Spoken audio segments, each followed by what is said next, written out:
Deixa eu ver. Agora foi. Bom, gente, vocês têm alguma dúvida das aulas anteriores? Se querem que eu esclareça, exercício, alguma coisa? Ou a gente continua com o que nós começamos na aula passada de equilíbrio químico? Mete marcha aí. Por mim, pode continuar também.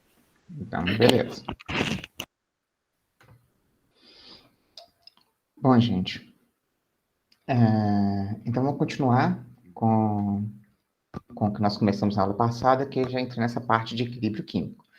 Então, nós vimos a cinética, né, toda aquela parte de lei da velocidade, como trabalha, descobrir a ordem da reação pelo método das velocidades iniciais, pelo método gráfico.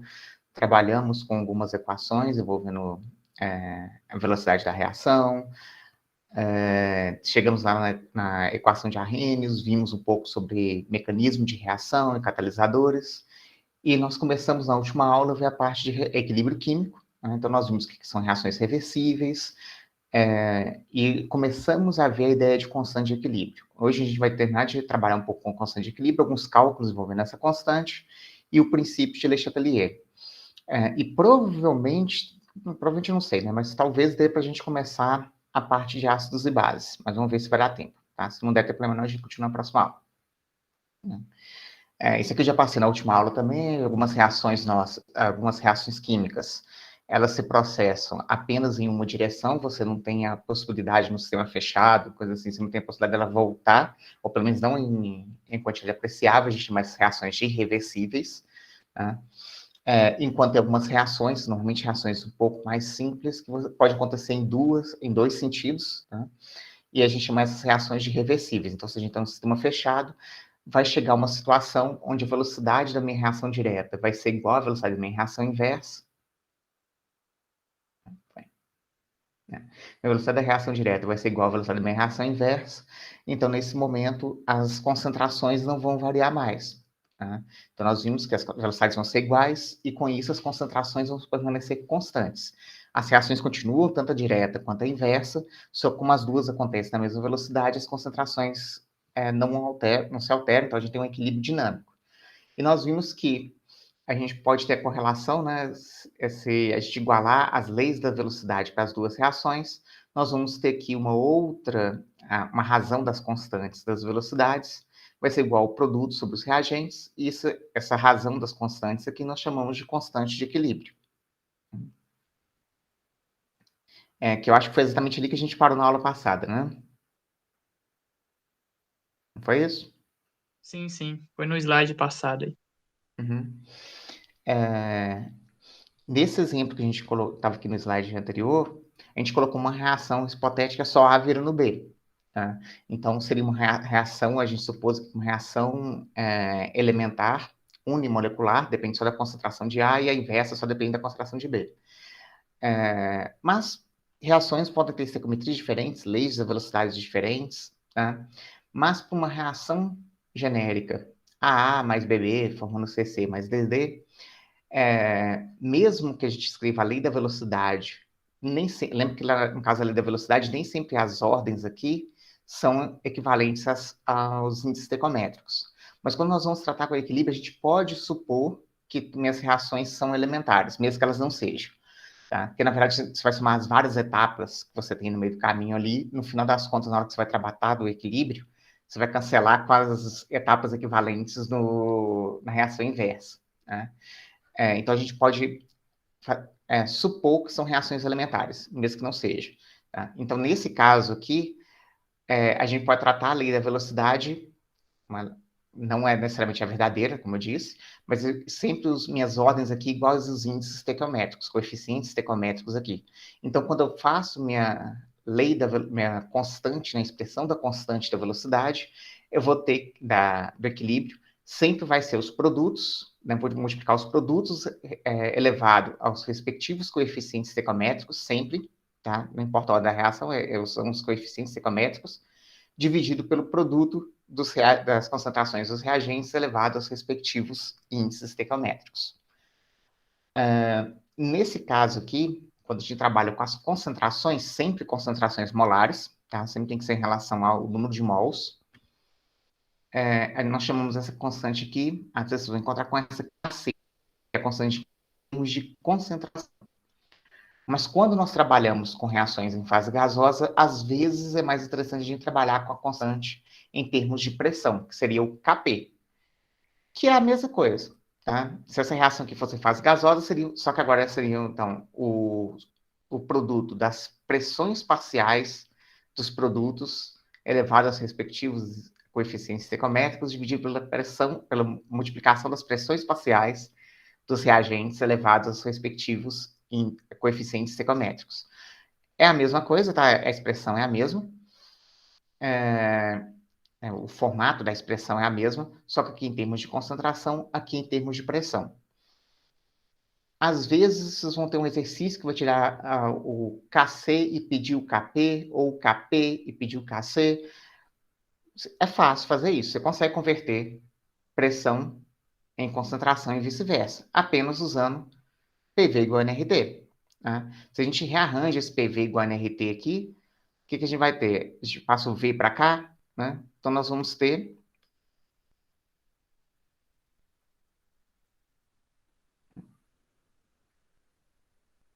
a gente passa o V para cá, então a gente vai ter P N sobre V RT. N sobre V é concentração. Né? Esse aqui é o... Peraí, fiz uma coisa...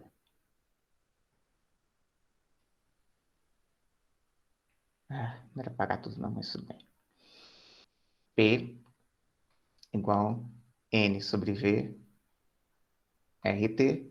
Isso aqui é concentração. Então, isso aqui é a mesma coisa que falar que P é igual a concentração molar RT. Tá? Então, consigo converter facilmente pressão para concentração para pressão. Tá?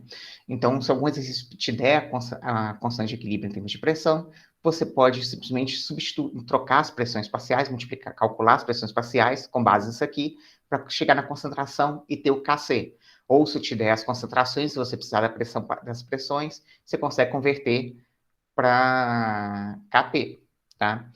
Posso converter as pressões e as concentrações, ou posso converter as constantes. Tá? As minhas constantes eu posso converter usando essa equaçãozinha aqui, né? Que meu Kp é igual a Kc, multiplicando RT elevado a ΔN. O que é esse ΔN? A diferença entre os números de moléculas em fase gasosa dos meus reagentes menos dos produtos. Tá? Então, vai depender se eu tenho diferença de números de moléculas gasosas, né, entre meus reagentes e produtos. Uma reação que seja, por exemplo, no reagente eu tenho 2 moléculas gasosas, no produto eu tenho 3 moléculas gasosas, seria 2 menos 3, isso aqui seria menos 1. Tá? Se tiver o mesmo número, a Kp é igual a Kc. Pode falar, João? Ô, professor, esse ΔN aí vai ser o Na menos o Nb, no caso? Não, o ΔN vai ser a diferença entre o número de moléculas gasosas nos dois lados da minha reação. Vou pegar um exemplo aqui. Tá? Então, por exemplo, nessa reação aqui, tá? Eu tenho do lado dos reagentes, pegando do jeito que está escrito dessa primeira forma aqui, tá? Aqui desse lado dos reagentes, eu tenho 4 moléculas em fase gasosa. Tá? Uma do nitrogênio, 3 de hidrogênio. Aqui nos produtos, eu tenho 2 moléculas em fase gasosa. Tá? Então, meu ΔN aqui seria reagente menos produto. 4 menos 2, igual a 2. Tá? Então, né, para essa reação aqui, o meu Kp dela vai ser igual ao meu Kc vezes RT ao quadrado. Tranquilo? Não, tranquilo. Deu para entender. E só toma cuidado que é o número de moléculas em fase gasosa. Se por acaso alguma das minhas reagentes ou produtos ele não tiver em fase gasosa, ele não entra nessa conta aqui, tá? É só o número de moléculas que estejam em fase gasosa. Vamos supor que uma reação produz algum dos meus produtos seja líquido, tá? Ele não entra nessa expressão. São só as moléculas gasosas que a gente tem que levar em conta. Tá? Bom, se tem uma reação que ela está em equilíbrio, a princípio, tanto faz eu escrever ela de um lado ou de outro. Eu posso escrever, por exemplo, em reação, nitrogênio mais 3 hidrogênios em equilíbrio, formando duas moléculas de amônia, mas, como está em equilíbrio, as minhas concentrações estão constantes, também poderia escrever isso aqui. Essas duas reações estão acontecendo simultaneamente, né? Então, aqui eu posso escrever duas amônias, formando um nitrogênio mais 3 hidrogênios. Não tem problema, está em equilíbrio, você pode inverter. Só tomem cuidado que quando você inverte, você também vai fazer o inverso da minha constante. Então, minha constante, se eu escrever essa reação nessa forma aqui, seria o quê? Pressão parcial da amônia ao quadrado, vezes a pressão parcial do hidrogênio ao cubo, vezes a pressão parcial de nitrogênio. Se eu escrever dessa forma aqui, a gente sempre escreve considerando esquerda para direita, né? O que a gente chama de produto, o que a gente chama de reagente, do jeito que a gente escreve aqui. Então, nessa segunda forma aqui, seria pressão de hidrogênio ao cubo, vezes pressão de nitrogênio, dividido pela pressão de amônia ao quadrado. Então, veja que é só um inverso do outro. Então, se eu tiver uma reação qualquer nessa forma aqui, e de falar que a P dela é tanto, mas se você precisar ou quiser trabalhar por algum motivo nessa outra forma aqui, basta fazer o inverso, 1 sobre a constante que eu dei para cá, vai dar a constante no segundo sentido. Tá? Então, a gente consegue converter. E uma coisa importante aqui, que constante de equilíbrio, ela é adimensional. Tá? Independente das unidades que você esteja trabalhando aqui. Tá? Então, independente das unidades que eu estiver usando aqui, pressão parcial atmosfera ou pascales, se eu fizer aqui atmosfera ao quadrado, atmosfera elevada à quarta, não daria uma unidade aqui, daria atmosfera -2 nesse caso aqui. Mas não entra isso, tá? Esquece, não precisa preocupar com as unidades para calcular constante. Quer dizer, você precisa preocupar que você tem que usar as mesmas unidades em todos aqui. Se você usa pressão parcial em atmosfera aqui, tem que estar todos em atmosfera. Tá? Mas a sua constante, no final, ela é adimensional, não tem unidade. E que informações o valor dessa constante dá para a gente? Quando eu tenho uma constante que ela é maior do que 1, e quanto maior do que 1, mais assim ela indica, quer dizer o quê? Que os meus... se a minha constante é maior que 1, quer dizer que o meu numerador, naquela expressão, é maior do que o meu denominador. Tá? Quanto maior que 1, quer dizer que maior é meu numerador comparado com o meu denominador aqui embaixo. Ou seja, que eu tenho mais produtos do que reagentes. Minha reação está deslocada quando alcança o equilíbrio. Lembra que a coisa mostrou, no equilíbrio as velocidades se igualam, as concentrações ficam constantes, mas quanto que é essa concentração vai depender de cada reação. Se minha constante de equilíbrio é maior do que 1, quanto maior que 1 for, né, se for muito maior que 1, quer dizer que ela está deslocada muito no sentido dos produtos. Ou seja, quando eu alcanço o equilíbrio, eu vou ter uma concentração grande de produtos e uma concentração pequena de reagentes. E o contrário, se minha constante for muito pequena.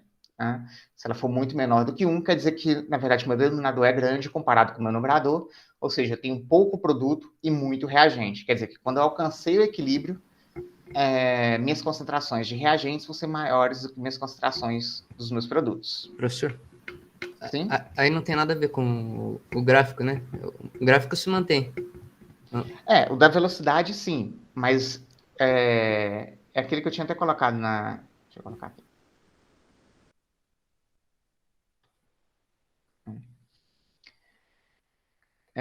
O que seria um caso de uma constante muito maior que 1, uma constante menor que 1? Tá? Quando eu alcanço o equilíbrio, se eu fizer aquele gráfico de velocidade, velocidade pelo tempo, quando eu alcanço equilíbrio, minhas velocidades vão ser iguais. Mas elas podem ser iguais aqui no meio.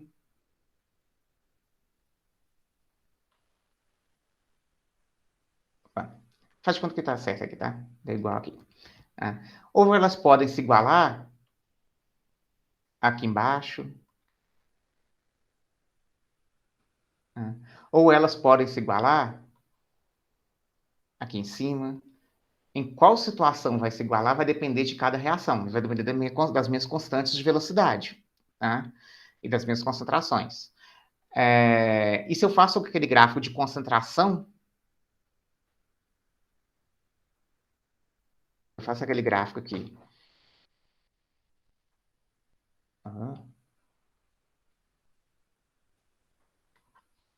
de concentração pelo tempo, a gente tem a mesma situação. Lembra que eu poderia ter eu usei como exemplo as minhas concentrações igualando assim, por aqui, constantes, né? Igualando, ficando constantes, assim.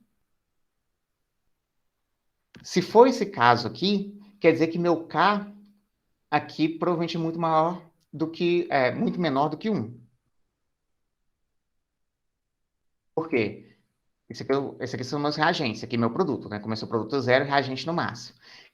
Quando eu alcancei o equilíbrio, quando minhas constantes ficaram iguais, quando minhas velocidades ficaram iguais, minha concentração no equilíbrio é muito grande dos meus reagentes e pequena dos meus produtos. Tá? Isso é um caso de constante muito menor que 1. Se eu tiver um outro caso que é assim,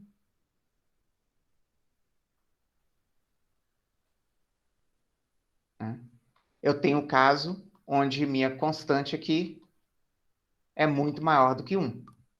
Né? Ou seja, quando eu alcancei equilíbrio, eu tenho mais produtos do que reagente. Tá? Então, o que vai essa constante da ideia de quanto que vai ser minha concentração quando eu alcançar o equilíbrio. Tá? Quando eu alcanço o equilíbrio, não quer dizer que é 50-50%, entendeu? Vai depender de cada reação. Tranquilo? Aham.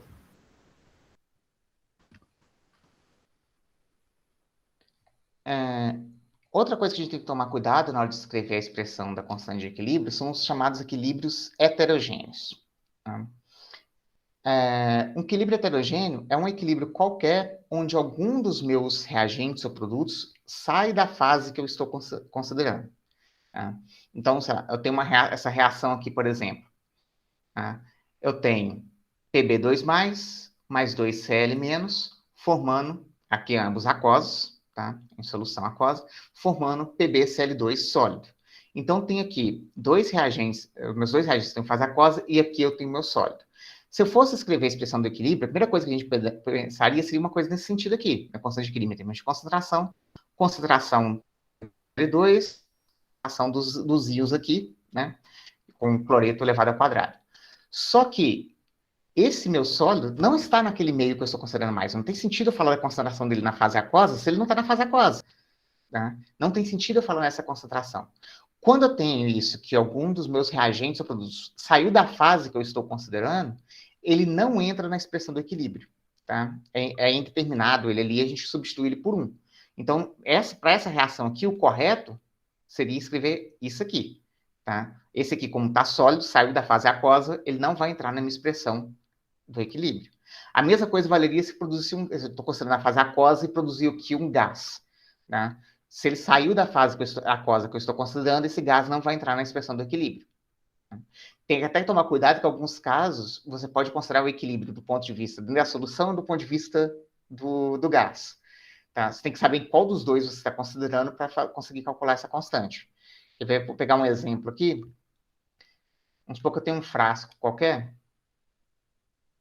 fechado. E nesse frasco aqui eu tenho um tanto de água, e aqui eu tenho ácido carbônico em solução. Né? E o ácido carbônico, ele pode se decompor em CO2 e água. Né? Então tem esse equilíbrio aqui. H2, CO3, aquoso, se decompondo em... Vou colocar o CO2 gasoso mais H2O líquido. Tá? Nesse aqui eu vou voltar daqui a pouquinho. Tem uma outra coisinha nele aqui que eu estava esquecendo. Vou falar a segunda parte aqui, eu volto lá daqui a pouquinho. A segunda coisa que a gente tem que tomar cuidado na expressão do equilíbrio é quando a gente tem equilíbrios em solução. Tá? Quando um dos meus reagentes é também o solvente dessa minha solução, tá? Ele também não entra na expressão do equilíbrio. Então, nesse caso aqui, a amônia reagindo com a água, formando hidróxido de amônio. Se eu fosse escrever a expressão do equilíbrio esse aqui, eu pensaria produto, hidróxido de amônio, dividir por amônia, vezes a água. Mas a água aqui, ela é um reagente, está participando da minha reação, mas ela também aqui é o solvente. Isso aqui é aquoso, isso aqui é aquoso. Então, como ela também é o solvente, ela também não entra na expressão do equilíbrio. Basicamente porque a concentração dela permanece constante, porque normalmente tem uma quantidade muito grande, então, proporcionalmente, a concentração dela não varia. Tá? Então, a gente não coloca ela na expressão do equilíbrio. Então, ficaria só assim. Eu quis explicar isso antes, porque esse exemplo aqui tem os dois casos. Aqui é um equilíbrio heterogêneo, eu tenho uma fase aquosa, uma fase gasosa, e também um dos meus produtos é também solvente dessa minha reação. Se eu escrever essa reação focando aqui na minha fase aquosa, meu equilíbrio seria o quê? Minha constante de equilíbrio deveria ser, né? Concentração de CO2, concentração de água, dividido pela minha concentração do ácido fosfórico. Só que o CO2 não entra porque ele saiu da fase que eu estou considerando. A água não entra porque ele é o solvente. Então, na verdade, nesse caso aqui, minha constante de equilíbrio seria 1 sobre concentração do ácido carbônico. Só que agora, se eu considerar a minha fase gasosa, quem está fora da minha fase aquosa, da minha fase que eu estou considerando, é tanto a água, né, quanto o ácido carbônico. Tá? Então, nesse caso aqui, minha constante, né, que eu pensaria inicialmente a mesma coisa, né, eu pensaria que no CO2 vezes H2O dividido pelo ácido carbônico. Só que isso aqui, além de ser solvente, está em outra fase. Isso aqui, além de ser solvente, está em outra fase. Meu K aqui é a concentração de CO2. Tá? Então, quando eu tenho equilíbrio heterogêneo, é importante tomar cuidado qual fase que eu estou considerando. Na grande, grande maioria dos casos, a gente considera a fase em solução. Tá? Normalmente, o que precipita nunca aparece na expressão do equilíbrio, né? Porque a gente não considera equilíbrio na fase sólida. E, normalmente, o gás que sai da minha solução, a gente também não considera. Normalmente, a gente trabalha com a fase aquosa quando tem esse equilíbrio heterogêneo, né? De solução, ou líquido e gás. Mas, a princípio, eu também poderia considerar a fase gasosa. Então, tem que tomar esse cuidado na hora de escrever a expressão do equilíbrio. Bom, e o que a gente trabalha com esses equilíbrios aqui?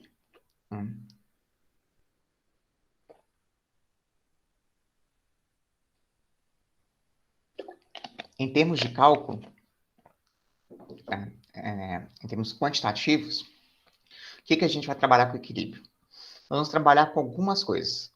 Pode ser descobrir a constante do equilíbrio, descobrir a concentração de alguém no equilíbrio e descobrir se minha reação está ou não no equilíbrio. Tá? A gente pode fazer essas três coisas. Vamos fazer primeiro como a gente pode calcular a constante do equilíbrio. Tá? Uma coisa importante, a constante de equilíbrio depende da temperatura, tá? Lembra que as constantes de velocidade dependem da temperatura, as constantes de equilíbrio também dependem da temperatura. Tá? A constante vai ser diferente dependendo da temperatura que você estiver trabalhando. Mas vamos lá. Para calcular a constante de equilíbrio, eu preciso de duas coisas. Minha equação química balanceada e a expressão da constante de equilíbrio. Tá? Eu preciso dessas duas coisas para conseguir fazer o cálculo da constante de equilíbrio. Vamos pegar aqui um exemplo. Uma reação da amônia com água produzindo hidróxido de amônio e hidroxila. Né? Eu tenho essa reação. E para essa reação, eu teria essa expressão do equilíbrio. Produto, concentração de amônia, elevado a 1, né, que é um coeficiente 1. Hidroxila, elevado a 1. Dividir pela amônia, também elevado a 1. A água não entra, tá? Ela é o solvente, então a água não entra. Isso é uma coisa a cuidar, tá? Não é que a água não entra nas constantes de equilíbrio. O solvente não entra nas expressões de equilíbrio. Se a água não for solvente, ela entra, tá? Tem até uma reação da prática, né? Vocês devem fazer no próximo período, quem for fazer a disciplina prática, que você tem uma reação que é, se eu não me engano, essa aqui.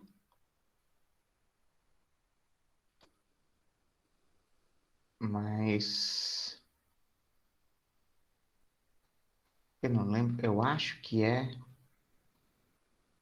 4Cl menos. Eu acho que é isso aqui. Formando CO, H2O, 2Cl4, 2 menos, mais 4, H2O. Se eu não me engano, é essa aqui. Talvez eu tenha confundido um pouquinho se é Cl4, se é Cl3, não lembro. Mas acho que é Cl4 mesmo. Só que essa reação aqui, ela é feita em álcool, em etanol. Meu solvente aqui não é a água, é uma solução alcoólica.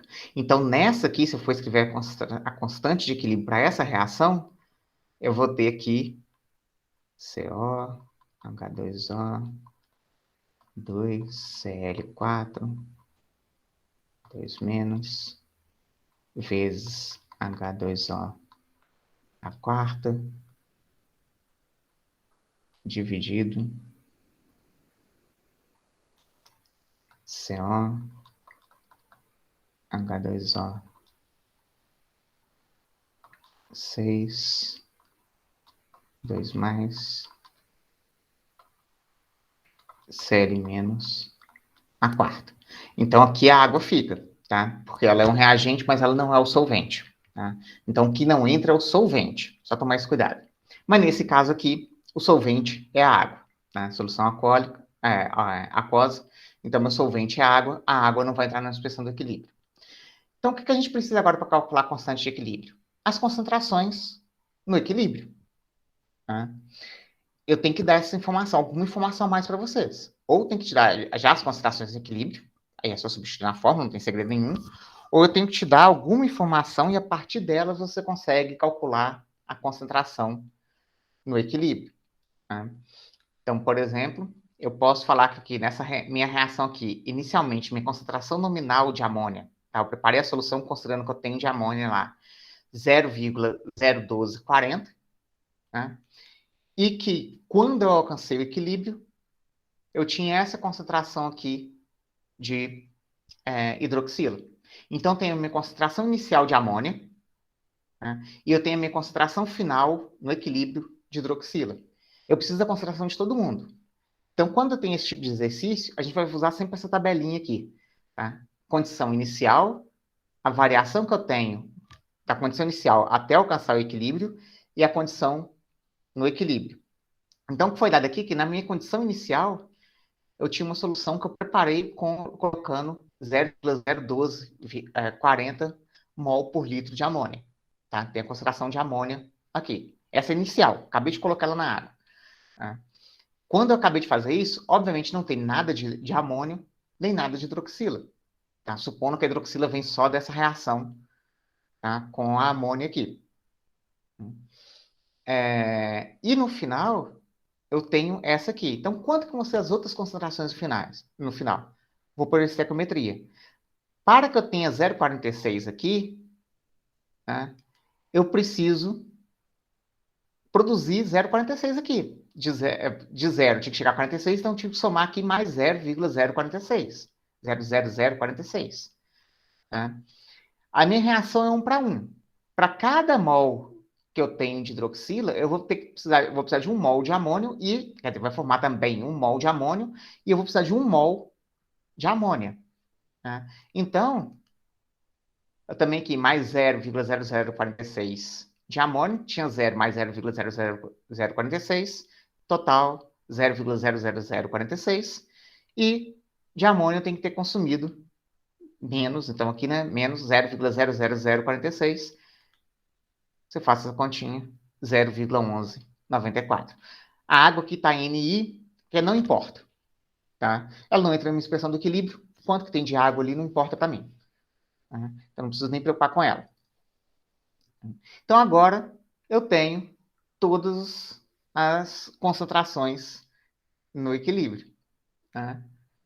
Então, eu tenho, só substituir agora, 0,00046 ao quadrado, dividido por 0,01194. Se eu faço a continha, eu tenho aqui 1,81 vezes 10 a menos 5. Constante, em termos de concentração, e é um valor relativamente baixo. Né? 10 a menos 5, então quer dizer que é só uma pequena parte da minha amônia, tá, que eu coloco, vai reagir com a água para formar amônio e a hidroxila. Tá? A maior parte da minha amônia vai permanecer na forma de amônia mesmo, como reagente. Tá? Não vai formar o meu produto. Tá? Constante, bem menor do que 1. Tranquilo, gente? Vamos fazer esse exercício aqui também, porque ele vai ter uma coisinha a mais aqui. Aqui está pedindo para calcular a constante de equilíbrio para a reação de decomposição de SO3 em um recipiente fechado a 1000 Kelvin, sabendo que a pressão parcial inicial desse gás é de 500 atmosferas e sua pressão parcial após atingir o equilíbrio é 0,200 atmosferas. Aqui pediu a constante de equilíbrio. Tá? Não falou qual que é. Então, vamos calcular as duas. Tanto Kc e Kp. Fazer o cálculo das duas. Né? Então, como é que a gente vai fazer isso? Essa não tem resolução dela aqui, não. Então, vamos fazer aqui. Como é que a gente vai fazer isso? Mesma ideia da anterior. Nós temos lá 2SO3, né, se decompondo, gasoso, se decompondo, formando 2SO2 gasoso, mais O2 gasoso. Então, eu preciso saber as concentrações de equilíbrio, não tem todas as concentrações, a tabelinha. Condição inicial, a variação e a condição no final ou no equilíbrio. Tá? O que foi dado lá, que minha condição inicial, eu tenho uma pressão de 0,500 atm de SO3. E eu tenho 0,200 atm de SO3 no equilíbrio. E a minha expressão para equilíbrio é essa aqui, em termos de pressão, né? Vai ser pressão ao quadrado do SO2 vezes a pressão de O2 dividido pela pressão ao quadrado de SO3. Então, agora eu preciso da pressão de todo mundo. Fácil. Tá? Se eu tinha 500 no início, tenho 0,200 no final, quer dizer que eu tive uma redução aqui de menos 0,300. Tá? E no início eu não tinha nada desse e nada desse. Eu falei que eu comecei sem nada desses aqui. Se eu tivesse começado com alguma coisa, eu teria que considerar isso também, tá? Se eu falasse que no início eu tinha tanto de oxigênio, eu teria que considerar isso também. Mas no caso, eu não tinha nada de oxigênio no início. Tá? Então é isso aqui. Nem de oxigênio, nem de SO2. Para cada mol de SO3, eu produzo 1 mol de SO2. Tá? Então aqui mais 0,300. Então tem no final 0,300. E para cada mol de SO3, eu produzo meio mol de O2. Então, aqui é mais 0,150. Tem no final 0,150. Agora é só substituir esses valores aqui. Então, vai ser 0,300 ao quadrado vezes 0,150 dividido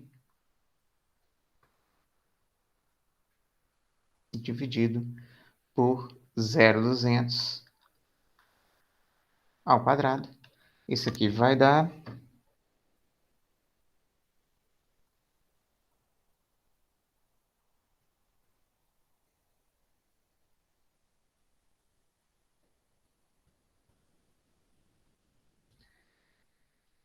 0,34.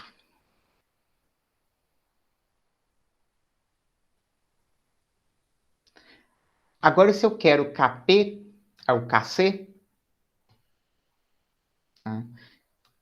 se eu quero Kc, agora eu preciso das concentrações. Nesse caso aqui tem duas formas de fazer. Ou eu converto essas minhas expressões aqui todas em concentração, Tá? Posso fazer isso, só pegar PV igual a NRT aqui. Tá? Para cada uma dessas concentrações, pressões que eu tenho no equilíbrio aqui, tá? Posso fazer, não tem problema nenhum. Se eu quero saber a minha concentração, vai ser isso aqui. A gente tem lá, né? Eu quero saber a concentração. A gente tem que P igual a C RT. Então, se eu quero minha concentração, vai ser P sobre RT. Então, se eu dividir tudo aqui por RT, né? O RT, no caso nosso aqui, vai ser 1000 Kelvin, né? Temperatura. Então, eu teria que dividir isso aqui. Eu vou até fazer essa conta aqui. O RT vai ser 0,08206. 8206 vezes 1000. Então, que dá dividir por 220,6.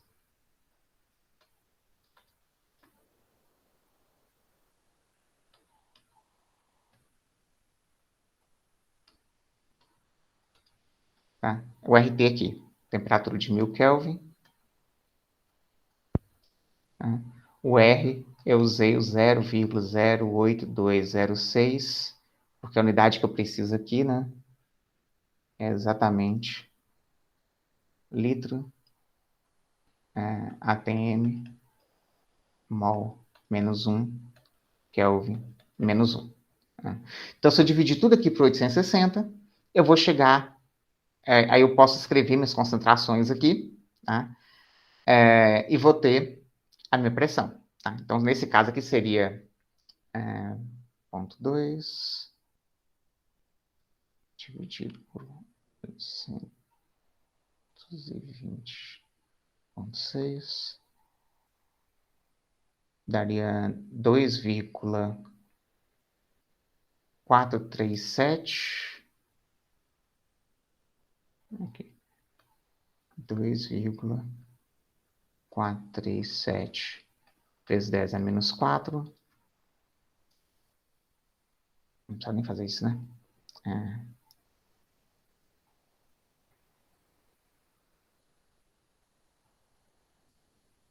Aqui vai dar 3,656,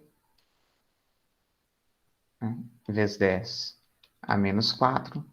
E aqui vai dar 1,828. 828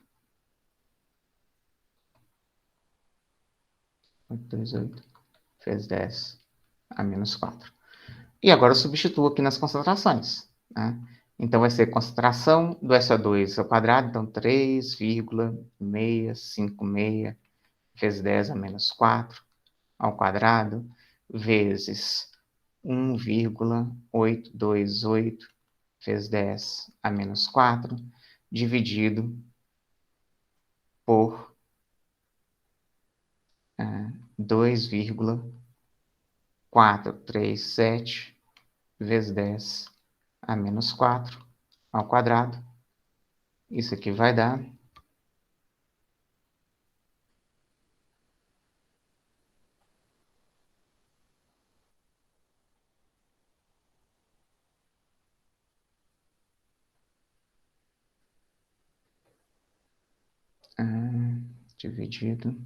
2,437 exponencial menos 4 ao quadrado.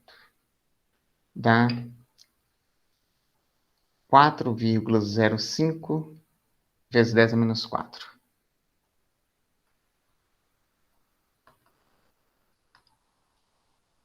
Engraçado. Deixa eu ver se eu fiz certo aqui. 3,656 exponencial menos 4 ao quadrado vezes 1,828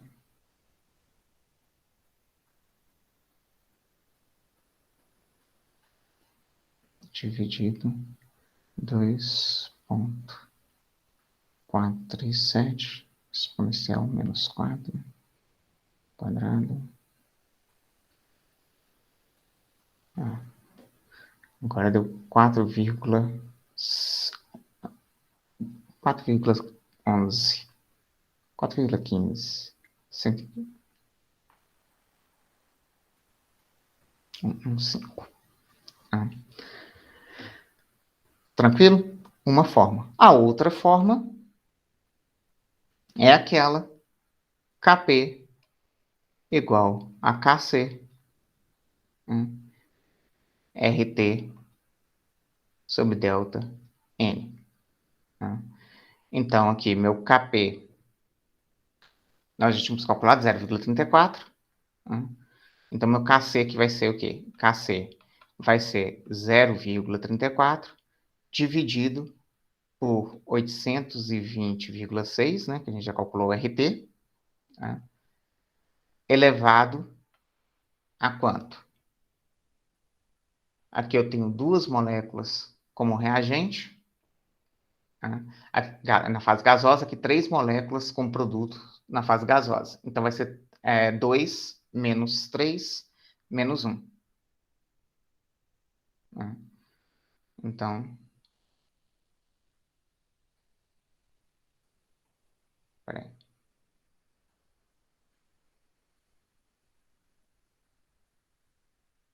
Não, não pode ser não, tem que ser, peraí, ponto 34, dividir.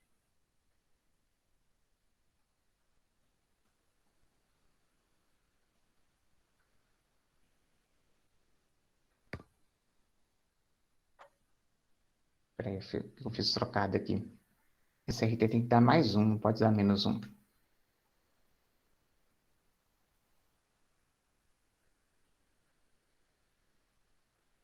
Deixa eu ver aqui o que eu fiz errado. KP. Aqui tem que se dividir por 860 mesmo. Que se eu fizer dividir por 860, dá 4,14 em questão de arredondamento. Vezes 10 a menos 4.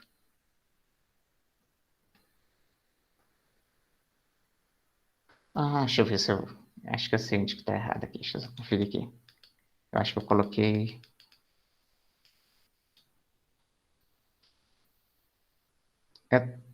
KP... Não, tá aqui. KP igual KC. Tá colocando produto menos reagente? Tem que ser reagente menos produto aqui. Eu devo ter colocado invertido, então, aquela minha equação.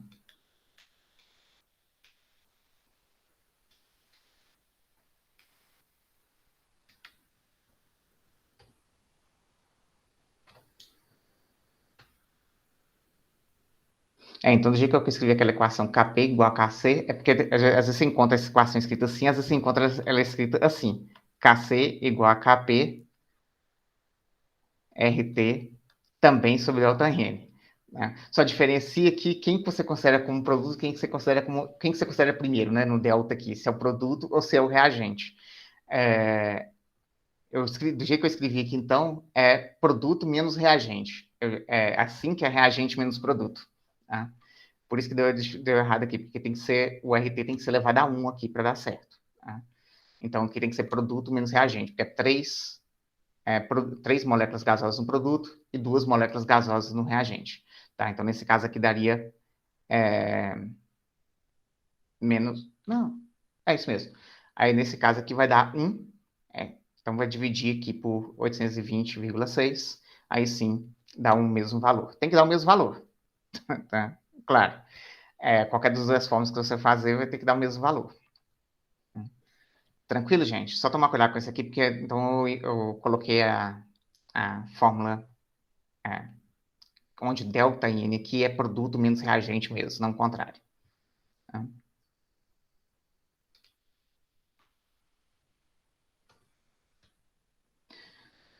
Bom, aquela tabelinha a gente vai usar bastante, tá? Aquela tabelinha de condição inicial, variação e equilíbrio, a gente vai usar bastante para todos os cálculos de equilíbrio, tanto nessa aqui quanto na próxima aula, que a gente vai trabalhar com mais alguns. A outra coisa que a gente precisa saber é se a gente tem uma reação qualquer, se naquelas condições que nós estamos naquele momento, ela está no equilíbrio ou não. Se ela já alcançou o equilíbrio, ou se ela não alcançou o equilíbrio, para que lado as minhas concentrações vão variar, tá? Para alcançar o equilíbrio. A gente faz isso usando o que a gente chama de quociente da reação. Tá? O que é esse quociente da reação? A gente representa por Q aqui. É exatamente a mesma fórmula da constante do equilíbrio. Tá? O produto das concentrações dos produtos elevados aos respectivos coeficientes estequiométricos, dividido pelo produto das concentrações dos reagentes elevado aos respectivos índices estequiométricos. É igualzinho. A diferença é que o Q, ele é em qualquer situação. Esteja no equilíbrio, não. O K é só quando já alcançou o equilíbrio. O Q é em qualquer situação que eu tenho no meu meio racional aqui. Tá? Esteja no equilíbrio ou não. Na verdade, eu vou usar o Q para saber se eu estou no equilíbrio ou não. Tá? Então, se a gente pega uma reação, uma condição qualquer, e a gente faz essa continha aqui para essa reação, e pode ser esse aqui é o QC, né? Mas poderia ser o QP também, temos as pressões, daria na mesma. Tá? Eu posso pegar umas condições qualquer que eu esteja e faço as contas. Se na hora que eu fizer essas contas aqui, meu valor de Q for menor do que meu valor da constante de equilíbrio para essa reação, o que quer dizer? Se meu valor de Q é menor do que o K, quer dizer que meu numerador é menor do que deveria ser e meu denominador é maior do que deveria ser. Eu estou dividindo por um número menor do que precisaria por um número maior do que precisaria. Então, para alcançar o equilíbrio, o que eu vou ter que fazer? Vou ter que diminuir meu denominador e aumentar meu numerador. Ou seja, minha reação, se o Q é menor que o K, minha reação não está no equilíbrio, e para alcançar o equilíbrio, eu vou ter que consumir reagentes e formar produtos. Então, ou seja, minha reação vai progredir de forma a diminuir as concentrações dos reagentes e aumentar as concentrações dos meus produtos. Se eu faço essa conta e dá o contrário, meu Q dá maior do que o K, quer dizer exatamente o contrário. Meu numerador está muito grande e meu denominador está muito pequeno. Tá? Isso quer dizer, então, que para alcançar, não está no equilíbrio, para alcançar o equilíbrio, eu vou ter que diminuir meu numerador, ou seja, reduzir minhas concentrações dos produtos e aumentar o meu denominador, aumentar as concentrações dos reagentes. Tá? Então, se meu Q é maior do que K, minha reação não está no equilíbrio e para alcançar o equilíbrio eu vou diminuir os produtos e aumentar os reagentes. E se o Q der igual a K, quer dizer que já está no equilíbrio. Nada vai alterar ali. Tá? Se eu não fizer nenhuma mudança no meu sistema, vai permanecer do jeito que está, as concentrações não vão variar, porque já está no equilíbrio. A gente pode pegar nesse exemplo aqui, se eu tenho um recipiente fechado a 472 graus Celsius, onde eu coloco uma mistura contendo hidrogênio, nitrogênio e amônia, com pressões parciais de 122, 61 e 122 atm, respectivamente. Tá? Em que sentido essa reação, se está no equilíbrio, tá? E se não está no equilíbrio, em que sentido essas concentrações vão variar para alcançar o equilíbrio, sabendo que a essa temperatura, minha constante em termos de pressão é 579. Tá? Então, aqui, aplicação direta. Tá? Minha equação química balanceada é essa aqui, nitrogênio mais 3 hidrogênios formando 2 amônias. Tá? Se eu pego lá o meu Q, nesse caso aqui seria, se eu quiser colocar aqui, né, para especificar, normalmente não precisa colocar, não, mas se eu quiser especificar, QP, tá? Em termos de pressão aqui, eu tenho pressão de amônio dividido ao quadrado, dividido pela pressão de ao cubo, vezes a pressão de nitrogênio. Então, 122 ao quadrado, 122 ao cubo, vezes 61 aqui, eu tenho uma constante de 1,34 vezes 10 a menos 4. Ou seja, esse valor aqui, ele está maior do que a minha constante de equilíbrio. Né? Então, se esse valor aqui deu maior que o meu constante de equilíbrio, meu Q é maior do que o meu K, quer dizer o quê? Que eu tenho muito produto e pouco reagente. Então, essa reação, para alcançar o equilíbrio, vai diminuir a minha pressão de amônia, né, e aumentar as minhas pressões de hidrogênio e de nitrogênio. O quanto vai aumentar, a gente pode até calcular depois. Tá? Essa aqui é meio chatinha de calcular, porque vai chegar numa equação do quarto grau, é mais chatinho de trabalhar, mas daria para fazer. Tá? Eu já vou fazer um outro mais simples depois, mas o raciocínio vai ser o mesmo.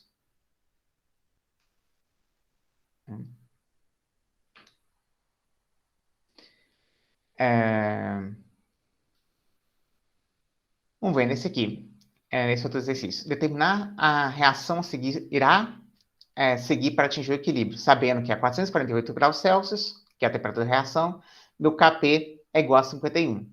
E as quantidades iniciais colocadas em um recipiente de 2 litros foram 0,02 mol de HI, 0,01 mol de H2 e 0,03 mol de I2. Então, a ideia é a mesma. Eu tenho aqui a minha reação, H2 mais I2, tudo gasoso, né? Formando 2HI. Né? E eu tenho, então, para essa minha reação, minha constante.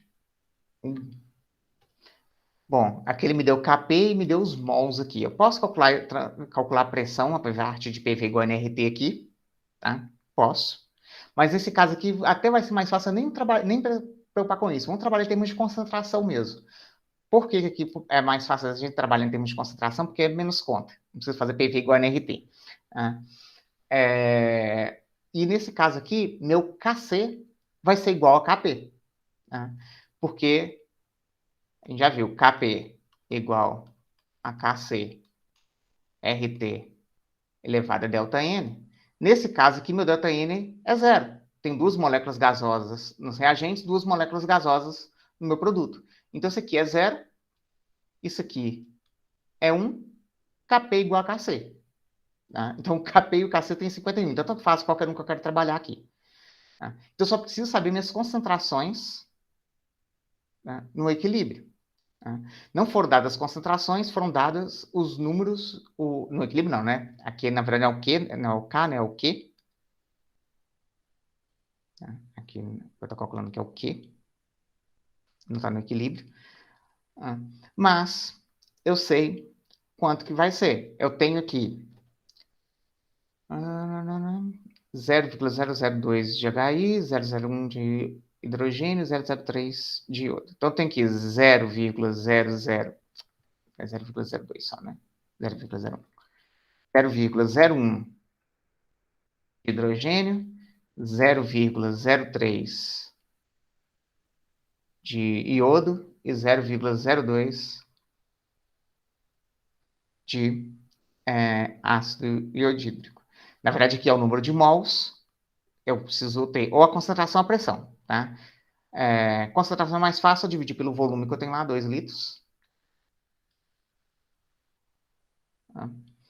Então, se eu faço essa continha aqui, vai ser o quê? Vai ser 0,01 ao quadrado.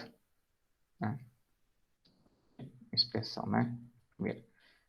Então, seria aqui concentração de HI ao quadrado, dividido por concentração de H2, concentração de 2. Eu vou ter aqui os meus 0,01 ao quadrado, dividido por 0,005 vezes 0,015. Se eu faço essa continha, se eu não me engano, dá 1,33.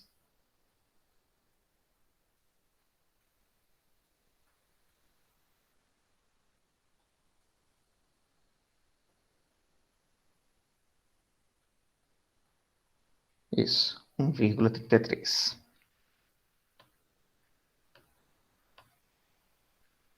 Então, nesse caso, meu QC é menor do que meu KC. Né? Nós vamos KC igual a 51. Meu QC é maior do que o meu KC, é menor do que o meu KC, ou seja, eu tenho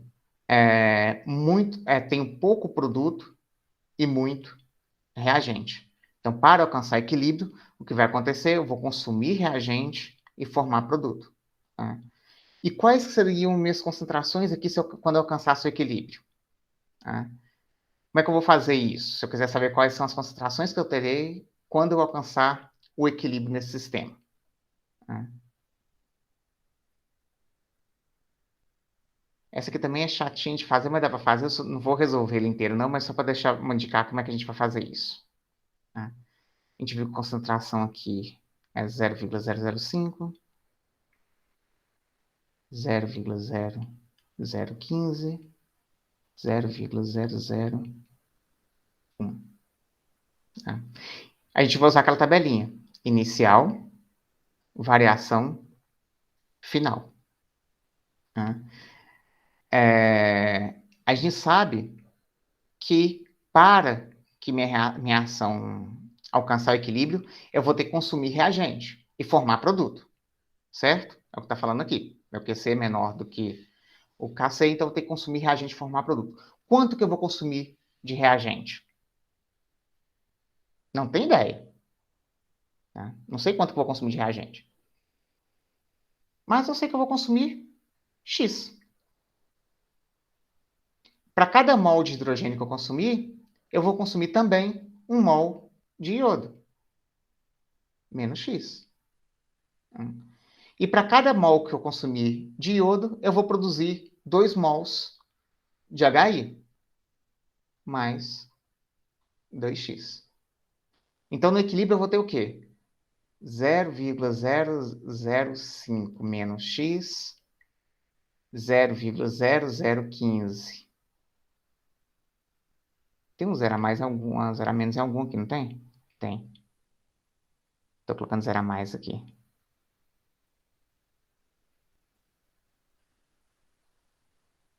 Zero 0,15, 0. Estou colocando zero a mais aqui.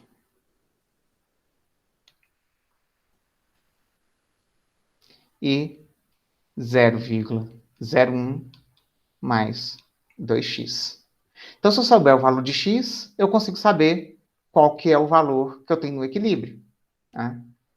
Qual que vai ser o valor de x? Não sei. Mas eu sei que minha constante de equilíbrio, que é concentração de HI ao quadrado, dividido por concentração de H2 mais I2, quando eu alcancei o equilíbrio, isso aqui vai ser igual a 51. Então, agora, só substituir. Tá? 0,01 mais 2x ao quadrado, dividido por 0,005 menos x, vezes 0,015 menos x. Né? Isso aqui vai ser igual a 51.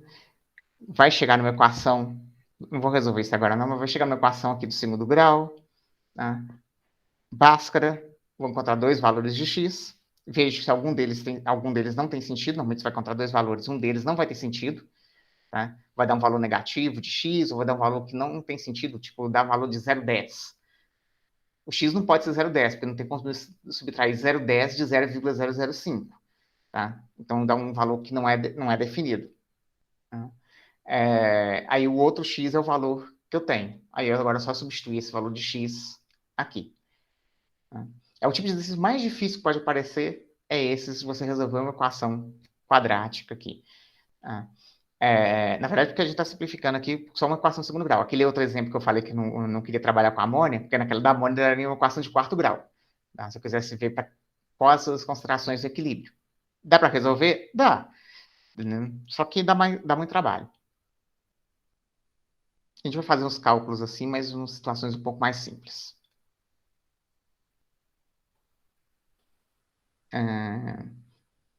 Que é mais ou menos isso que a gente faz nesse outro exercício aqui, saber qual concentração que eu vou ter no equilíbrio, que é exatamente o que eu estava fazendo ali. Às vezes dá aquela equação mais complicada, de segundo grau, mas às vezes dá para a gente simplificar algumas coisas.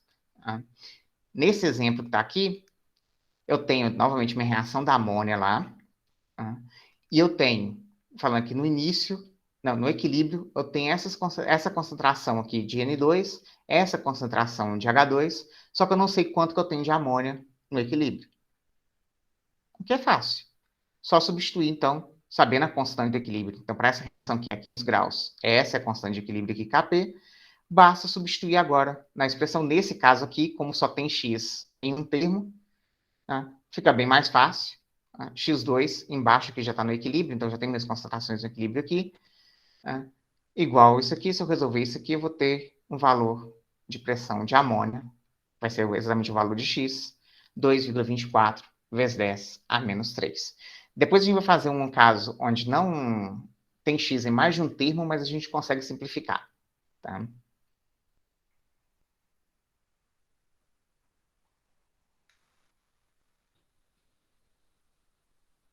Porque, se não me engano, até nesse exercício aqui, deixa eu ver se vai estar nesse aqui. Nesse aqui acho que dá para fazer isso. Que é exatamente o que ela passa para a gente estava trabalhando, só que agora em outras condições.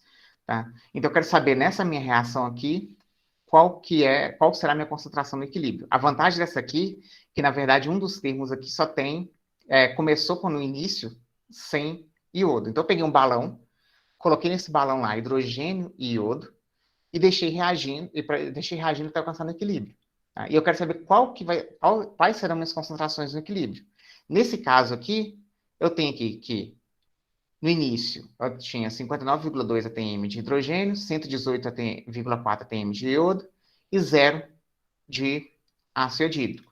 Então, e essa expressão do equilíbrio que nós já vimos, para alcançar equilíbrio, eu vou, aqui ficou fora de ordem de animação, né, mas eu vou consumir X de hidrogênio, X, como é 1 para 1, também X de iodo, e para cada isso eu produzir, eu vou produzir 2X do HI. Então, eu vou chegar aqui, 0,59 menos X, 118 menos X, 2X, substituo aqui. Aqui dá para chegar no Bhaskara também, tá? Esse caso aqui não dá para simplificar, não. A gente vai chegar com Bhaskara, se eu resolvo o Bhaskara, para isso aqui eu vou ter duas respostas possíveis. 138 e 55. Qual delas é a correta?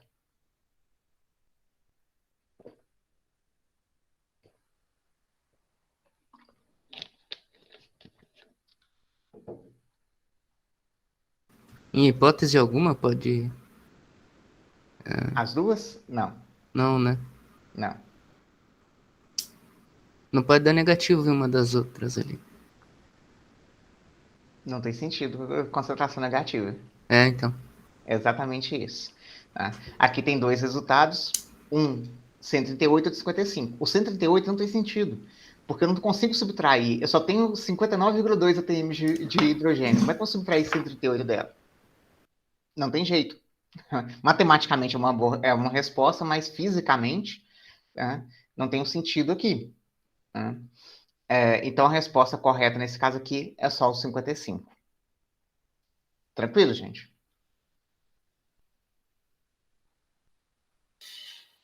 Sim, senhor. Sim? Depois nós vamos voltar na parte de ácidos base, nós vamos trabalhar um pouco mais com essas equações. Eu vou até colocar umas situações onde dá para simplificar a nossa vida um pouquinho, para não ter que ficar resolvendo equação de terceiro grau. Nesse caso aqui não dava para simplificar, não. Mas quando chegar um exemplo que dá para simplificar, eu uso para vocês. Mas antes disso, vamos trabalhar então agora com fatores que afetam o equilíbrio. Então, aqui não vai nem precisar trabalhar muito de forma quantitativa, é mais de forma qualitativa mesmo. Entender quais fatores afetam o equilíbrio químico. Né? Quando eu falo fatores que afetam o equilíbrio, é o quê? Se eu alterar uma dessas quantidades ali no meu sistema vai sair do equilíbrio. Tá? E depois que ele sai do equilíbrio, ele vai tentar retornar a um novo equilíbrio. Não vai ser o mesmo condição que tinha antes, não. Vai retornar a um novo equilíbrio. Tá? E o que a gente estuda aqui é exatamente quais fatores podem afetar a minha posição do equilíbrio. E esses fatores a gente chama do princípio de Le Chatelier. Tá? O princípio de Le Chatelier fala que quando eu tenho um sistema que está em equilíbrio, eu perturbo esse equilíbrio, tá? Faço uma ação sobre esse equilíbrio, eu vou tirar ele do equilíbrio, tá? Vou perturbar esse sistema, vai sair do equilíbrio, e ele vai... Minhas concentrações dos meus reagentes produzidos vão variar de forma a alcançar um novo estado de equilíbrio que contempla essa alteração que eu fiz, tá? Para contrabalancear essa ação que eu fiz. Tá? Isso que é o princípio de Le Chatelier. São 4 fatores que podem influenciar minha posição do equilíbrio. Na verdade, 3, mas concentração, pressão, temperatura e catalisador. Né? Daqui a pouco eu falo por que são 3. Vamos pensar cada um desses fatores aqui. Né? Primeiro, adição ou remoção de algum reagente do meu sistema. Né? Esse é mais fácil de pensar. Né? Por uma reação qualquer, vamos pegar aqui aquele caso da amônia, né? Eu vou ter minha expressão. Eu vou ter aqui a minha expressão do equilíbrio para essa reação aqui. Né? Concentração de amônia ao quadrado, dividido concentração de hidrogênio ao cubo, concentração de nitrogênio. Então, imagina que eu tenho um sistema fechado, tá? Com ali nitrogênio, hidrogênio e amônia ali no meio, já no equilíbrio. Então, meu sistema já está no equilíbrio. Tá? E depois que esse sistema alcançou o equilíbrio, eu coloco ali dentro mais nitrogênio. O que vai acontecer com minha concentração de hidrogênio? A gente vai ver o que vai acontecer quando a gente coloca, segundo o princípio de Le Chatelier. Se eu coloquei aqui nitrogênio, eu perturbei meu equilíbrio. O que eu fiz com essa perturbação do equilíbrio? Eu aumentei aqui a minha concentração de nitrogênio no sistema. Eu aumentei o meu denominador. Então, agora, o que era o QC, o KC aqui, saiu do equilíbrio, tá? Virou um QC, onde esse meu QC agora, meu denominador é maior do que deveria para o equilíbrio. Tá? Então, meu QC está maior do que meu KC. Está menor do que o meu KC. Tá? Meu denominador está menor, está maior do que deveria, então meu QC, tá? Meu quociente, está menor do que minha constante. Então, para alcançar o equilíbrio, o que vai ter que acontecer? Eu vou ter que diminuir o meu denominador e aumentar o meu numerador para voltar a ser o valor de KC. É para voltar para o novo estado de equilíbrio. Né?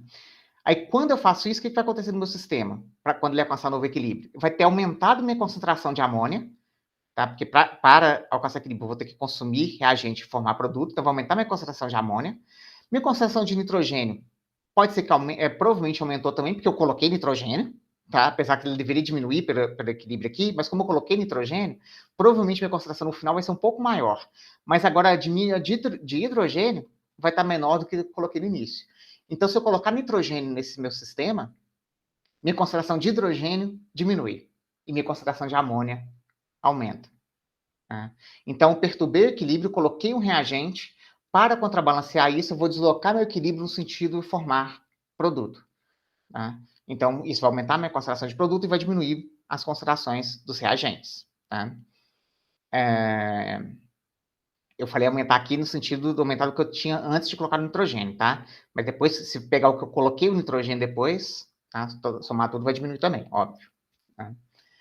E o inverso é eu colocar produto. Se eu pegar nesse sistema e colocar amônia, eu vou estar colocando meu numerador, vou ter aumentado meu numerador, então minha expressão aqui, meu QC, vai ter ficado maior do que o K. Então, para chegar no equilíbrio, eu vou ter que consumir essa amônia e produzir hidrogênio e nitrogênio para alcançar um novo estado de equilíbrio. Então, quando eu perturbo o equilíbrio, não é que volta para o mesmo estado que estava antes, não. Eu chego no novo estado de equilíbrio. Se eu tivesse feito aquele gráfico, pensando naquele gráfico de concentração, né, se eu tenho uma reação qualquer, né, coloco aqui o gráfico de concentração pelo tempo, vou até colocar o outro aqui tem de velocidade. Velocidade pelo tempo. Essa situação aqui, vamos pegar 2 reagentes só. Vamos supor que comecei minha reação, aumentou a concentração do meu produto, né, e diminuiu a concentração do meu reagente. Tá? Vamos fazer uma reação geral aqui, A virando B. Tá? Então, aqui é a minha concentração de A, aqui é a minha concentração de B. E minhas velocidades, estava aqui, chegou algum momento, se eu esperei alcançar o equilíbrio, minhas velocidades aqui se igualaram em algum momento aqui. Se depois que alcançou o equilíbrio, aumentar, colocar mais A no sistema, O que vai acontecer aqui? Eu vou ter feito isso aqui, não é? Vou colocar preto aqui para ficar igual. Se eu coloquei A no meu sistema, eu vou ter feito isso aqui. Tá? Perturbei, saiu do equilíbrio. Para alcançar o equilíbrio, o que vai acontecer? Isso aqui agora vai diminuir de novo. Tá? E, ao mesmo tempo, isso aqui, meu produto, vai aumentar até alcançar um novo estado de equilíbrio. Isso quer dizer, no tempo de velocidade, quer dizer a mesma coisa aqui. Eu aumentei minha velocidade, porque aumentei a concentração, agora ela vai começar a diminuir de novo. E aqui vai aumentar, até chegar aqui no novo estado de equilíbrio. As concentrações vão ser diferentes, as velocidades vão ser diferentes nessa nova condição de equilíbrio, mas vou chegar no novo equilíbrio. Tá?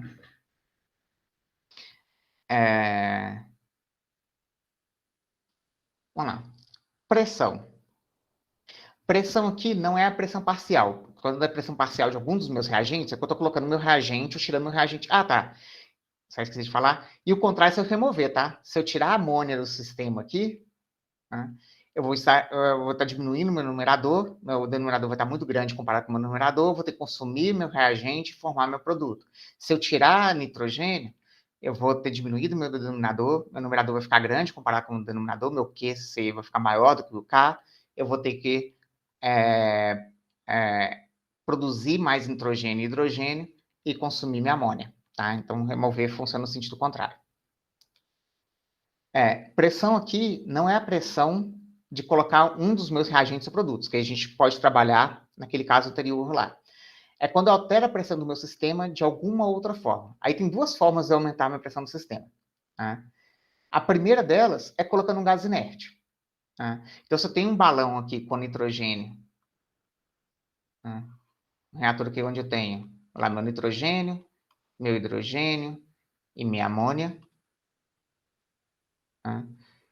E eu pego nesse balão aqui, está no equilíbrio, e colocar aqui dentro hélio, um gás que não participa da reação, qualquer gás que não participa da reação, pode ser qualquer coisa aqui, tá? Que não tenha nenhuma reação paralela aqui também, né? Por isso que eu coloquei um gás nobre. Vou aumentar a pressão interna do meu sistema. Nesse caso, nada acontece com o meu equilíbrio. Se eu colocar no meio, aumentar a pressão, colocando um gás que não participa da minha reação, não tem nenhuma reação envolvida com ele ali, meu equilíbrio não se altera. Segunda forma de alterar o equilíbrio é se eu tiver lá aquele sisteminha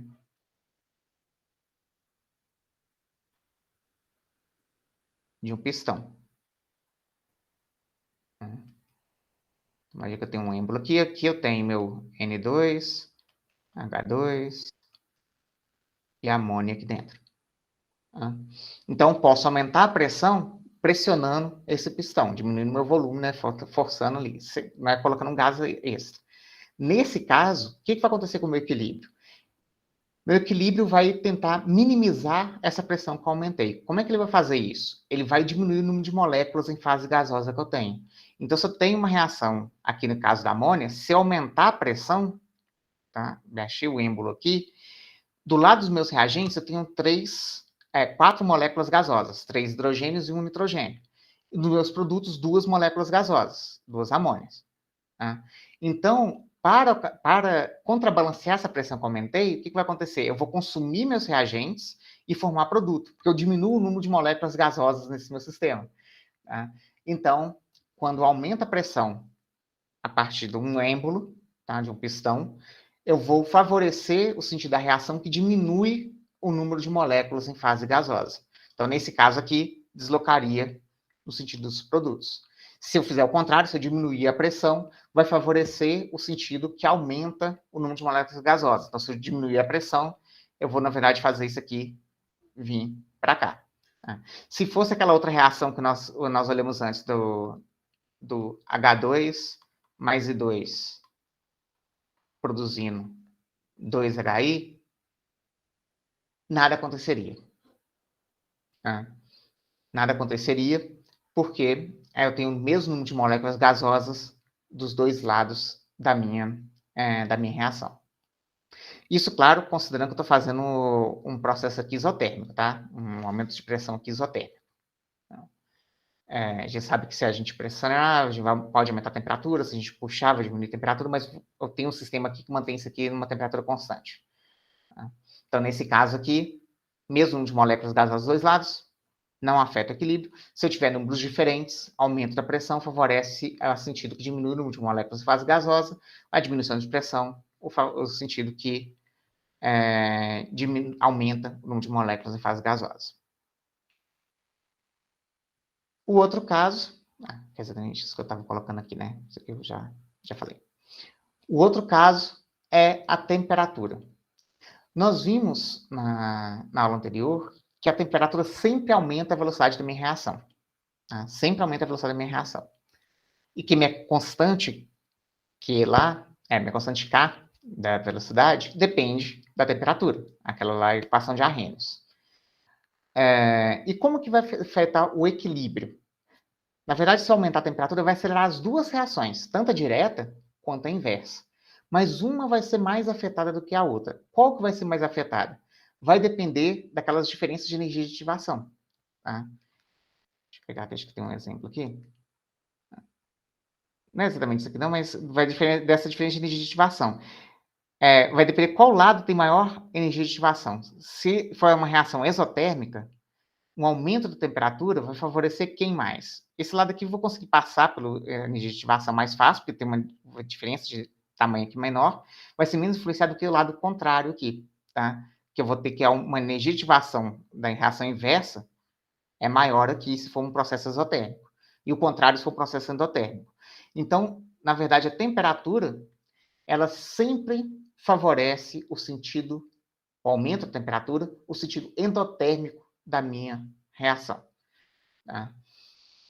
Vai acelerar as duas reações, vou até alcançar o equilíbrio mais rápido, tá? Mas se eu já estou no equilíbrio, tá? Já estou no equilíbrio numa temperatura, se eu aumentar essa temperatura, eu vou deslocar o equilíbrio favorecendo o lado endotérmico, o sentido endotérmico da minha reação.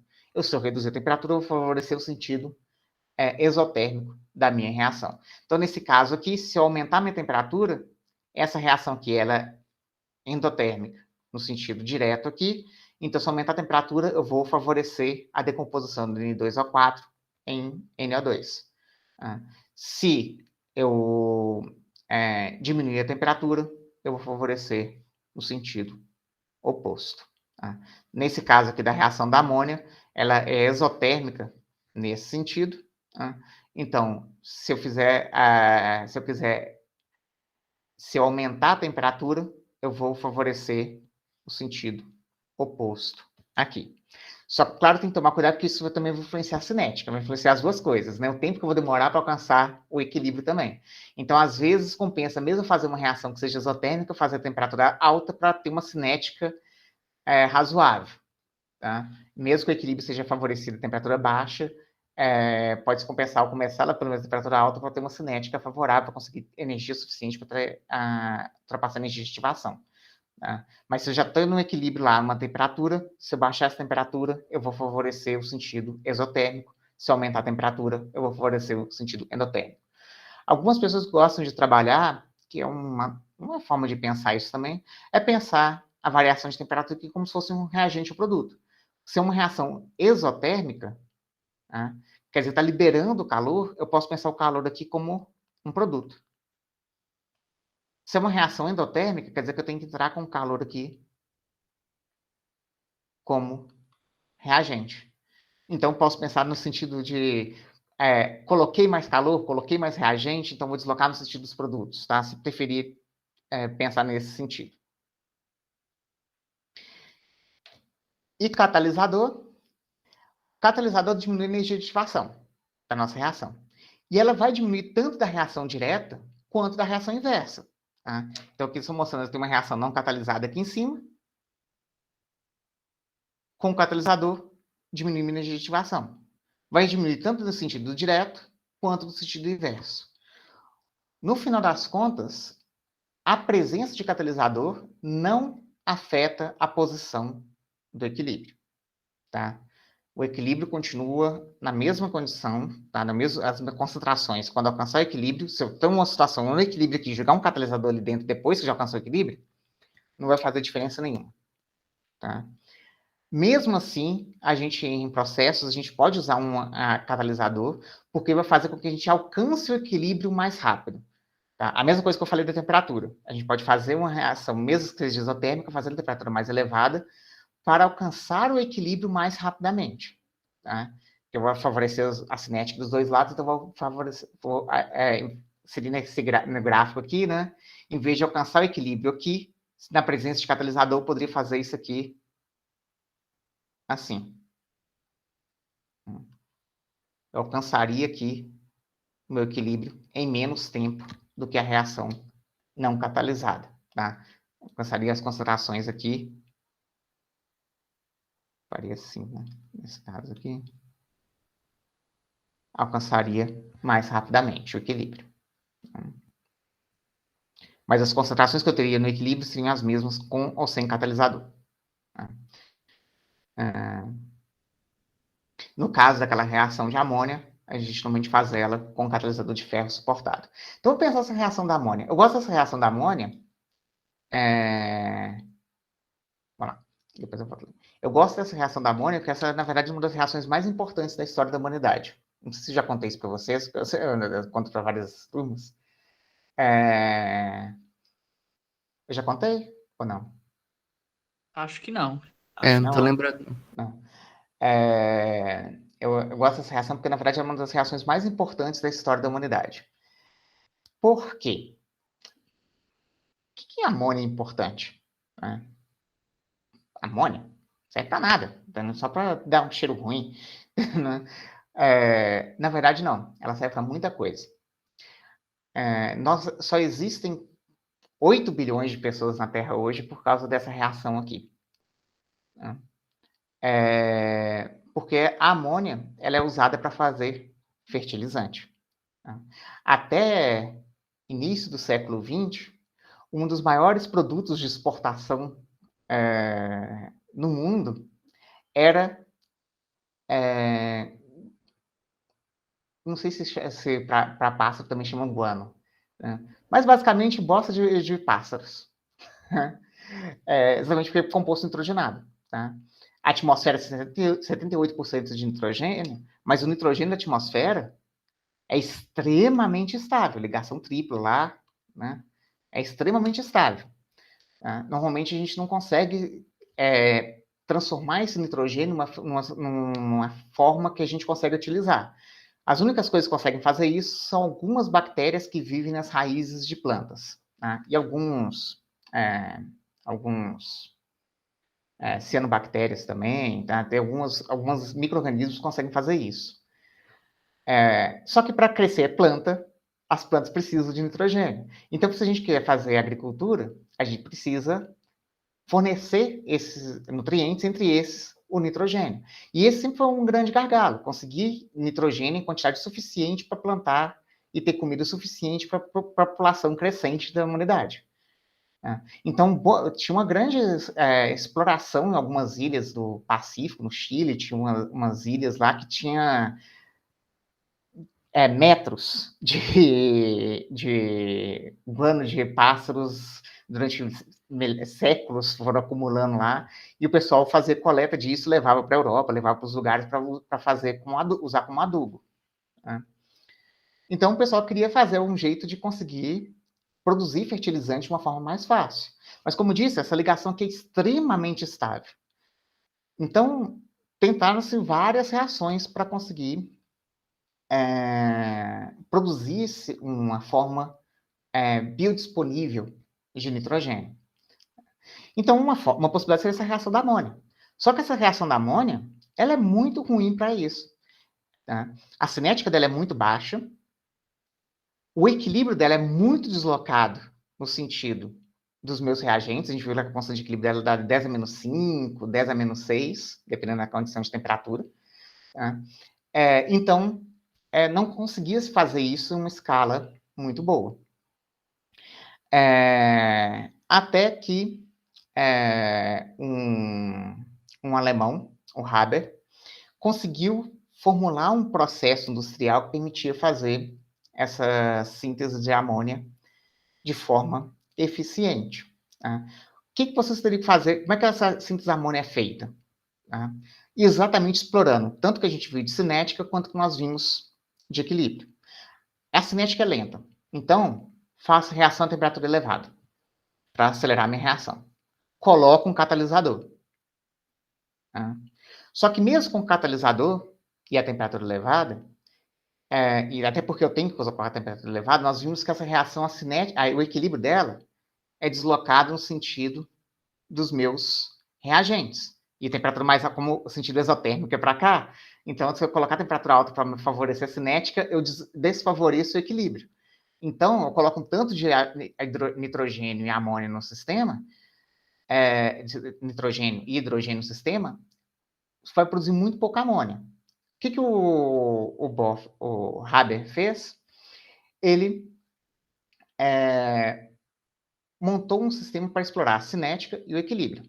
Faz essa reação na presença de catalisador a alta temperatura. Mas, ao mesmo tempo, eu não deixo essa reação nunca alcançar o equilíbrio. Como que eu faço ela nunca alcançar o equilíbrio? Eu alimento constantemente com os meus gases, tá? Mas o mais importante, com excesso de um dos gases aqui, normalmente de nitrogênio, tá? Poderia ser de hidrogênio também, mas nitrogênio é mais barato. Então, normalmente, com excesso de nitrogênio, então, se eu coloco um excesso de um reagente, eu desloco para o produto. E eu removo constantemente a amônia produzida. Então, se eu tiro um produto, eu vou deslocar o equilíbrio para formar mais desse produto. Se eu nunca deixo eu alcançar o equilíbrio, removo constantemente, eu vou favorecendo nesse sentido. Então, o que ele fez, o sistema é mais ou menos esse aqui. Tá? Eu entro nos gases aquecidos, entro meus gases aqui pré-aquecidos, entro nesse meu reator.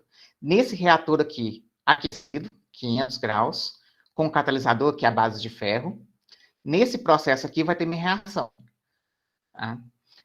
Meus gases produzidos vão passar para cá, tem recirculação, né, do parte do hidrogênio e do nitrogênio que não reagiu, volta para cá para recircular, para realimentar.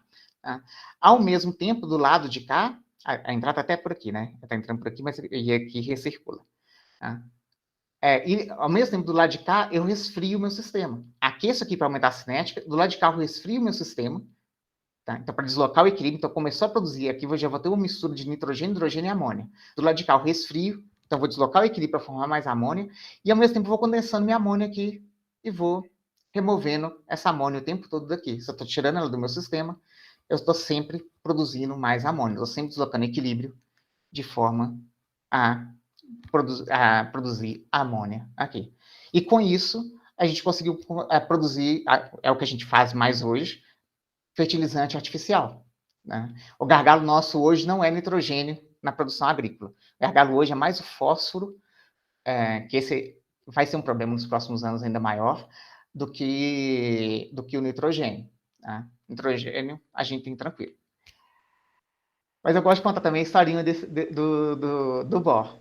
Onde que entra o fósforo aí? Não, o fósforo não entra aqui não. É porque na agricultura, tá? Na agricultura, para você ter uma plantação desenvolver, você precisa de nutrientes. Você precisa dos macronutrientes e dos micronutrientes. Os macronutrientes, que você precisa em maior quantidade, é fonte de carbono, mas é o CO2 que a planta respira. Respira não, né? Faz uma fotossíntese. Os outros que ela precisa, hidrogênio, que é da água, oxigênio, que é da água, não tem problema, mas ela precisa também de nitrogênio e de fósforo. Tá? Nossas proteínas todas têm nitrogênio, fósforo está no DNA, está no ATP, então são nutrientes essenciais. Tá? Para produzir tanta planta que a gente precisa para comer, na verdade a gente produz mais planta para gado comer do que para a gente, mas para produzir tanta planta atualmente, a gente precisa fornecer, o solo não tem esses nutrientes suficientes, a gente tem que fornecer continuamente para ele. Tá? O nitrogênio, a gente pode usar adubo, mas a gente usa muito esse processo aqui. A gente produz amônia, e uma vez que eu tenho amônia é muito mais reativa. Aí eu uso essa amônia para transformar em nitrato, transformar em outros nutrientes que eu coloco lá no fertilizante. O fósforo, ainda não. O fósforo a gente consegue principalmente de alguns minerais fosfatados. Só que as reservas são relativamente limitadas, né? Então a gente está começando a ter problema de fertilizante, ter fósforo suficiente para a gente para a produção agrícola nossa. Então, qual que é a consequência de ter muito? Qual que é o problema? De não ter fósforo? Não, de ter muito fósforo. Não, o problema é que não tem muito fósforo. Ah, tá. Pouco, entendeu? Tem pouco fósforo. Então a gente não tem fertilizante suficiente para as plantas crescerem. Agora entendi. Então a gente não tem. Aí a gente morre de fome. E agora? A gente precisa das plantas, né? Assim, para a humanidade inteira, 8 bilhões de pessoas e crescendo, isso vai ser um problema, entendeu? Você não conseguir novas reservas de fósforo ou dar um jeito de reaproveitar o fósforo que a gente tem. Não, vamos diminuir a população. Uma forma boa, que serve para várias coisas, é diminuir o consumo de carne. Porque boa parte da planta do que a gente planta é para alimentar gado, né? Não é para gente. Em termos ambientais e energéticos, é um desperdício de energia ali, sabe? Que o gado tem como toneladas e toneladas de planta para você ter 1 quilo de carne. Se você pegar essas toneladas de planta, você se alimenta durante muito tempo, entendeu? 1 quilo de carne, você não é uma semana. Entendeu? Você come pouquinho sentido. Por dia, né? Então, tem toda essa... Eu não sou vegetariano, vegano, nada do tipo, mas eu tenho muito essa de diminuir o consumo de carne um pouco por causa disso, né? Consumo de água, consumo da agricultura, né? De alimento que podia vir para a gente, vai para os gados, desmatamento, esse tipo de coisa. Então, do ponto de vista ambiental, é melhor comer menos. Bom, gente, a gente termina então essa aula de hoje, foi essa parte de equilíbrio. Na quinta-feira, a gente vai terminar com ácido base e equilíbrio ácido base, terminamos a matéria do período e depois só a prova, tem uma revisão, né, no início do ano que vem e a prova. E eu vou colocar para vocês, vou tentar colocar essa semana ainda, atividade avaliativa, tudo lá para vocês já poderem trabalhar com essa matéria. Tranquilo, gente? Beleza, então. Tranquilo. Valeu, professor. Obrigadão, viu? Até mais, gente. Até. Boa tarde. Valeu, senhora. É quinta.